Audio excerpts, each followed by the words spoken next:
Hello everyone, how you doing? So dragons have a role in many mythologies over the world. In some they take the role of wise advisors, in others not so much, and I thought today we talk about some dragons of Greek mythology. But before we begin, it is important to mention that most of the time what Greeks called dragons were actually serpent-shaped monsters, even though in their depictions they are more often similar to European-style dragons, having wings and all. But anyway, let's get started. So the first dragon I want to talk about is Puton. Puton is a son of Gaia and, well, that's it. He was said to be a serpent, even though almost always depicted as a medieval-style dragon, who supposedly lived at the center of the earth. Now, the ones of you who already dabble in Greek mythology are keenly aware that the Greeks considered the center of the world, or the earth, to be in Delphi, and the ones of you that don't know that much about it still probably heard about the so-called Oracle of Delphi, which was seated there. But for anything to be seated there in the first place, someone had to slay the great dragon Puton, and who else but the greatest of all hunters could do so? It is written that Apollo himself shot the dragon and therefore claimed the place and later the oracle for himself. The second dragon I want to talk about is Lardon, the Protector. Lardon, who is according to some the brother of the famous Nemean lion, appears in mythology as protector in the garden of the Hesperides, coiling around a tree that bears golden apples. Now what is so special about these apples? Well, they did not make you immortal, invulnerable, or gave you any crazy kind of abilities, but you see, the tree that they were growing on was actually a wedding gift to Hera and Zeus. So Hera was quite fond of them, which led her to be suspicious that anyone could want to steal the apples from her. So she installed Lardon as the protector of the apples.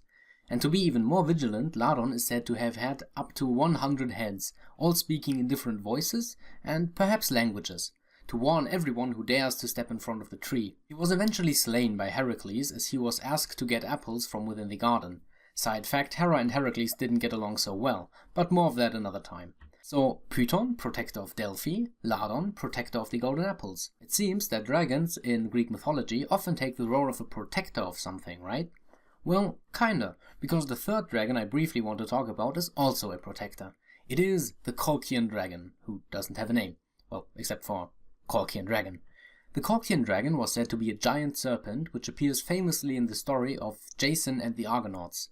He is the protector of the Golden Fleece. Actually said to never eat, drink or sleep, his whole life was basically protecting this one magical item. However, it is not called the Kocian Dragon and the Argonauts.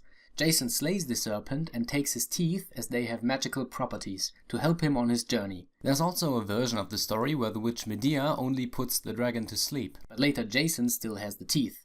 So, did Jason just pull the teeth from this poor fellow while he was sleeping?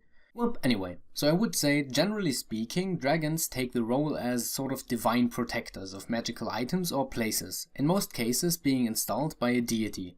And also that they are giant serpentine monsters. However, please keep in mind that there are some other dragons in Greek mythology as well, but they play a rather minor role. For example, there was a dragon hurled at Athena during the Gigantomachy, which she just yeeted away and which became the star constellation Draco. But those were three kind of famous dragons of Greek mythology. I hope you enjoyed this video. If you did, feel free to leave a like or comment future topics in the comments down below. May the gods be with you, and I see you next time. Goodbye.